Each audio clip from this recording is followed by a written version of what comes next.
Hey guys, I'm Caitlin Glass, the ADR director for Radiant, and I also voice Melly. Alright, here we go. The first thing you need to know about Radiant is that its origin is completely different from any other anime this season. I'll explain that and everything else you need to know to get caught up for Season 2.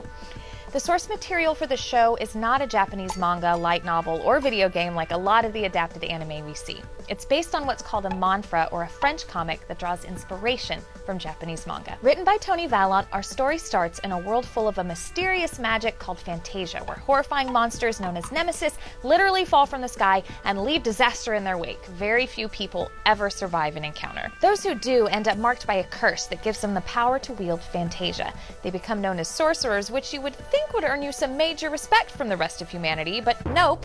In this world, sorcerers are seen as tainted and infected in society's eyes, and the Fantasia leaves each person with a unique and often odd physical or magical characteristic. We follow a young sorcerer named Seth who wants to become the greatest sorcerer, use his powers to find the source of the Nemesis, the fabled Radiant, and destroy it to save the world.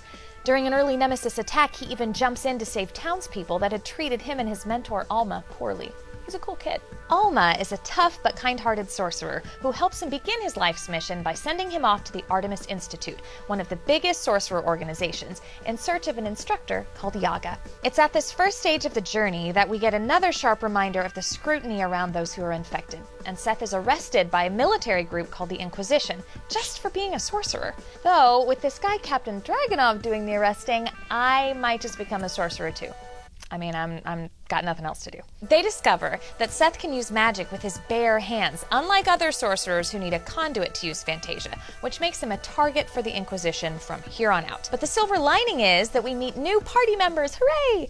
Doc, a researcher for the Artemis Academy, who's not very pleased with Seth at first, and Melly, that's me, a girl whose powers give her two very different personalities, along with her adorable companion, Mr. Boobry! The group escapes the Inquisition and finally makes it to the Artemis Institute, which turns out to be a cat lover's dream and, more importantly, a sorcerer's haven. It's there that they meet this little scammer, Master Lord Majesty, who's basically the Tom Nook of this city. He tricks Seth into gathering a massive amount of debt on Doc's tab and working as a nemesis hunter to pay it off. During this time, Seth ends up finding Yaga, or rather Yaga finds Seth, and it's decided that while Seth is super gung-ho about his mission to find Radiant, he needs to learn the basics of magic before Yaga will even consider helping him. With the help of Melly's personality shift and a terrifying yet incredible rampage, Seth finally harnesses Fantasia and learns how to properly wield magic. Most of our time in Artemis is actually quite charming, and spent laying the groundwork for the characters. There are broom races, adventures, and Seth learns to harness his power, but we start to get glimpses at a more multifaceted world.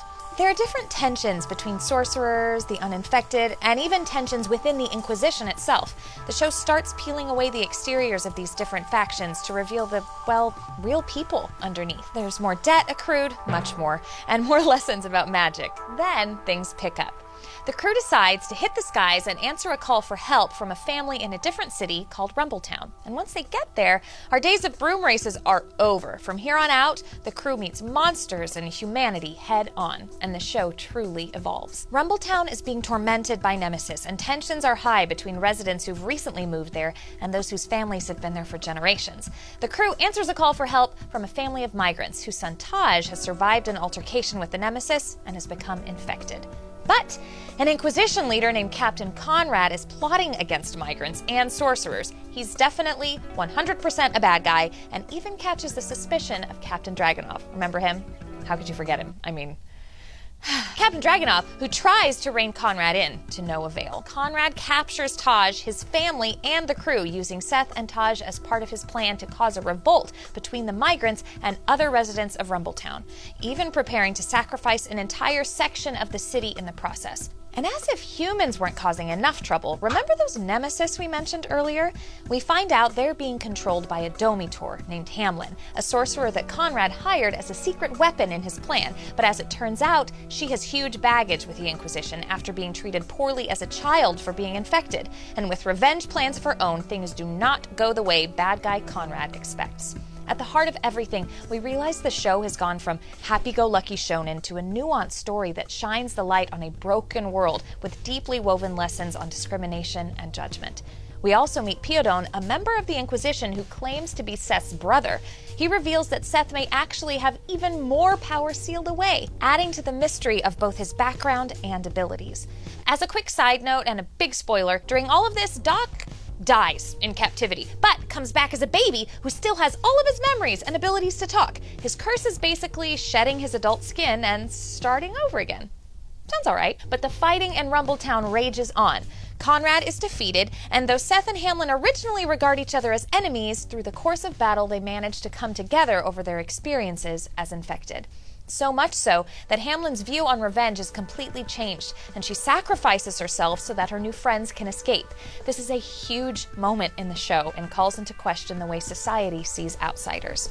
When Seth and his crew return to Artemis, he's met with a hero's welcome and called the liberator of Rumbletown. But the battles and suffering he witnessed don't sit right with him and only push him to fight harder. He completely rejects his hero status and sets his sights on finding Radiant once again. But now, his view of the Nemesis is changed after seeing love and care between Hamlin and the Nemesis she controlled. As the season rounds out, it seems like the crew is back to its usual charming antics, broom races, sewer monsters, and more debt with Master Lord Majesty.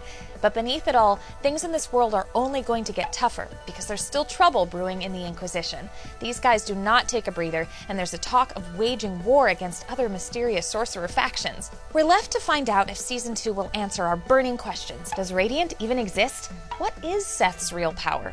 Is there a true right and wrong in this world? And is Dragunov actually the person who will save the world as well as our hearts? And now you are all caught up on Season 1. What were some of your favorite moments? We really want to know. And remember, you can catch all of Radiant on Funimation now.